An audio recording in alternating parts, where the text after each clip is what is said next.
আসসালামু আলাইকুম প্রিয় দর্শক, আশা করি আপনারা সবাই ভালো আছেন আল্লাহর রহমতে। এই মাত্র পাওয়া আবহাওয়া দপ্তর থেকে সবচেয়ে গুরুত্বপূর্ণ খবর। ধেয়ে আসছে শক্তিশালী নিম্নচাপ, বেড়েছে তাপমাত্রা, বইছে মৃদু তাপপ্রবাহ।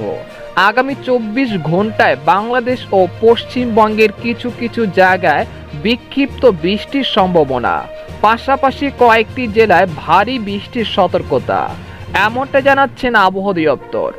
আজ ও আগামীকাল কোন কোন জেলার আবহাওয়া কেমন থাকবে এ বিষয়ে কি জানালো আজকের আবহাওয়ার রিপোর্টে, জানিয়ে দিব সম্পূর্ণ বিস্তারিত ভিডিওতে সঙ্গে থাকুন। আর সবার আগে সবার প্রথম সঠিক আবহাওয়ার খবর জানতে আমাদের চ্যানেলটিকে সাবস্ক্রাইব করে রাখুন।